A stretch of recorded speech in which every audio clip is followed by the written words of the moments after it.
من الشیطان الرجیم بسم اللہ الرحمن الرحیم۔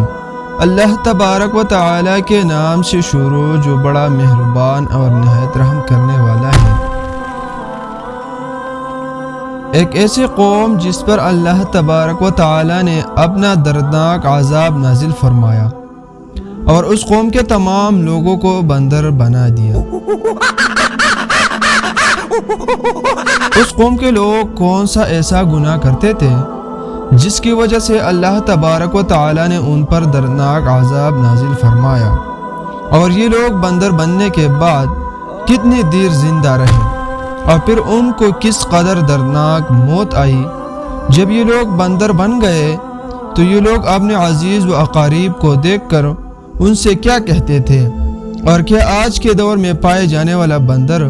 اسی قوم کے نسل میں سے ہے؟ ان تمام تر سوالات کے جوابات قرآن و حدیث کی روشنی میں آج کی اس ویڈیو میں ہم آپ کو بتائیں گے، لہٰذا آپ سے گزارش ہے ہمارا اس ویڈیو کو اینڈ تک ضرور دیکھیے۔ انسانوں کے بندر بننے کی ابتدا حضرت داؤد علیہ السلام کے دور سے ہوئی۔ اس واقعے کا پیش منظر کچھ یوں ہے کہ حضرت داؤد علیہ السلام کے قوم کے 70,000 آدمی عقبہ کے پاس سمندر کے کنارے ایلا نامی گاؤں میں رہتے تھے، اور یہ لوگ بڑی فراخی اور خوشحالی کی زندگی بسر کرتے تھے۔ اللہ تعالیٰ نے ان لوگوں کا اس طرح امتحان لیا کہ سنیچر کے دن یعنی ہفتے کے دن مچھلی کا شکار ان لوگوں پر حرام فرما دیا، اور ہفتے کے باقی دنوں میں شکار حلال فرما دیا، مگر اس طرح ان لوگوں کو آزمائش میں مبتلا فرما دیا کہ سنیچر کے دن بے شمار مچھلیاں آتی تھی اور دوسرے دنوں میں نہیں آتی تھی۔ تو شیطان نے ان لوگوں کو یہ حیلہ بتا دیا کہ سمندر سے کچھ نالیاں نکال کر خشکی میں کچن ہاؤس بنا لو، اور جب سنیچر کے دن ان نالیوں کے ذریعے مچھلیاں ہاؤس میں آ جائے تو نالیوں کا منہ بند کر دو، اور اس دن شکار نہ کرو بلکہ دوسرے دن آسانی کے ساتھ ان مچھلیوں کو پکڑو۔ ان لوگوں کو یہ شیطانی ہیلہ بازی پسند آ گئی، اور ان لوگوں نے یہ نہیں سوچا کہ جب مچھلیاں نالیوں میں اور حوضوں میں مقید ہو گئی تو یہی ان کا شکار ہو گیا، تو سنیچر ہی کے دن شکار کرنا پایا گیا جو ان کے لیے حرام تھا۔ اس موقع پر ان یہودیوں کے 3 گروہ ہو گئے۔ کچھ لوگ ایسے تھے جو شکار کے اس شیطانی ہیلے سے منع کرتے رہے اور ناراض و بیزار ہو کر شکار سے باز رہے، اور کچھ لوگ اس کام کو دل سے برا جان کر خاموش رہے، دوسروں کو منع نہ کرتے تھے بلکہ منع کرنے والوں سے یہ کہتے تھے کہ تم لوگ ایسی قوم کو کیوں نصیحت کرتے ہو جنہیں اللہ تعالی ہلاک کرنے والا یا سخت سزا دینے والا ہے۔ اور کچھ وہ سرکش و نافرمان لوگ تھے جنہوں نے حکم خداوندی کی اعلانیہ مخالفت کی اور شیطان کے ہیلہ بازی کو مان کر سنیچر کے دن شکار کر لیا اور ان مچھلیوں کو کھایا اور بیچا بھی۔ جب نافرمانوں نے منع کرنے کے باوجود شکار کر لیا تو منع کرنے والی جماعت نے کہا کہ اب ہم ان معصیت کاروں سے کوئی میل ملاپ نہ رکھیں گے۔ چنانچہ ان لوگوں نے گاؤں کو تقسیم کر کے درمیان میں ایک دیوار بنا لی اور آمد و رفت کا ایک الگ دروازہ بھی بنا لیا۔ حضرت داؤد علیہ السلام نے غضبناک ہو کر شکار کرنے والوں پر لعنت فرما دی۔ اس کا اثر یہ ہوا کہ ایک دن خطاکاروں میں سے کوئی باہر نہیں نکلا، تو انہیں دیکھنے کے لیے کچھ لوگ دیوار پر چڑھ گئے تو کیا دیکھا کہ وہ سب بندروں کی صورت میں مسخ ہو گئی ہے۔ آپ لوگ ان مجرموں کا دروازہ کھول کر اندر داخل ہوئے تو وہ بندر اپنے رشتہ داروں کو پہچانتے تھے اور ان کے پاس آ کر ان کے کپڑوں کو سونگتے تھے اور زورا زور روتے تھے، مگر لوگ ان بندر بن جانے والوں کو نہیں پہچانتے تھے۔ ان بندر بن جانے والوں کی تعداد 12,000 تھی۔ یہ سب 3 دن تک زندہ رہے اور اس درمیان میں کچھ بھی کھا پی نہ سکے بلکہ یوں ہی بھوکے پیاسے سب کے سب ہلاک ہو گئے۔ شکار سے منع کرنے والا گروہ ہلاکت سے سلامت رہا، اور صحیح قول یہ ہے کہ دل سے برا جان کر خاموش رہنے والوں کو بھی اللہ تعالی نے ہلاکت سے بچا لیا۔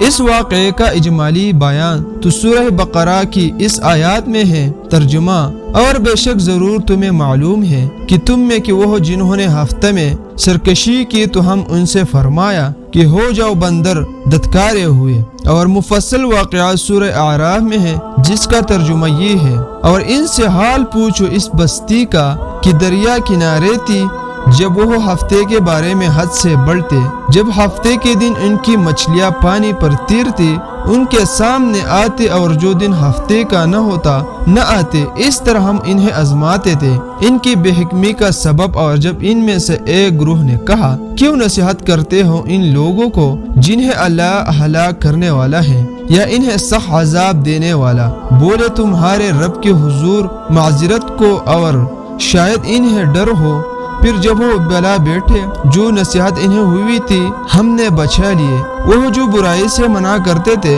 اور ظالموں کو برے عذاب میں پکڑا بدلہ ان کی نافرمانی کا۔ پھر جب انہوں نے ممانعت کے حکم سے سرکشی کی ہم نے ان سے فرمایا، ہو جاؤ بندر تدکارے ہوئے۔ معلوم ہوا کہ شیطانی ہیلہ بازیوں میں پڑ کر اللہ تعالیٰ کے احکام کی نافرمانیوں کا انجام کتنا برا اور کس قدر خطرناک ہوتا ہے، اور خدا کے نبی جن بد نصیبوں پر لعنت فرما دے وہ کیسے ہولناک عذاب الہی میں گرفتار ہو کر دنیا سے نیس و نابود ہو کر عذاب نار میں گرفتار ہو جاتے ہیں، اور دونوں جہان میں ذلیل و خوار ہو جاتے ہیں۔ اصحاب ایلہ کے اس دل دہلا دینے والے واقعہ میں ہر مسلمان کے لیے بہت بڑی عبرتوں اور نصیحتوں کا سامان ہے۔ کاش اس واقعے سے مسلمانوں کے قلوب میں خوف خداوندی کی لہر پیدا ہو جائے، اور وہ اللہ و رسول عز و جل صلی اللہ علیہ وآلہ وسلم کی نافرمانیوں کو بھٹکنے سے منہ موڑ کر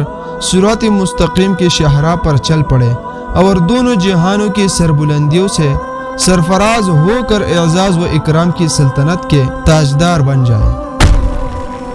پیارے دوستو، آپ بات کرتے ہیں کہ آج کے دور بندروں میں سے کیا کوئی بندر ان کی نسل میں سے بھی موجود ہے، یا آج کے دور پائے جانے والا بندر انہیں بندروں کی نسل میں ہے؟ اس کے متعلق روایات میں آتا ہے کہ حضرت عبداللہ بن مسعود رضی اللہ تعالی عنہ سے روایت ہے کہ حضور پاک صلی اللہ علیہ وآلہ وسلم سے کسی نے سوال کیا کہ آج کے بندر کیا حضرت داؤد علیہ السلام کی قوم سے ہے؟ تو حضور نبی اکرم صلی اللہ علیہ وآلہ وسلم نے ارشاد فرمایا کہ اللہ تبارک و تعالی جس قوم پر عذاب بیچتا ہے یا ان کی شکلوں کو مسح کرتا ہے تو یہ عذاب انہی پر ہوتا ہے جن پر وہ عذاب نازل ہوتا، اور اس کے بعد اللہ تبارک و تعالی ان لوگوں کو ہلاک کر دیتا ہے اور ان کی آگے نسل نہیں بڑھتی۔ اس لیے یہ بات غلط ہے کہ کچھ لوگ یہ سوچتے ہیں کہ آج کے بندروں میں بھی حضرت داؤد علیہ السلام کے قوم کے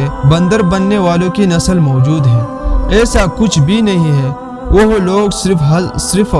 3 دن زندہ رہے اور اس کے بعد سب کے سب ہلاک ہو گئے، اور اللہ تبارک و تعالی نے اس قوم کے نافرمانوں کو صفحہ ہستی سے مٹا دیا۔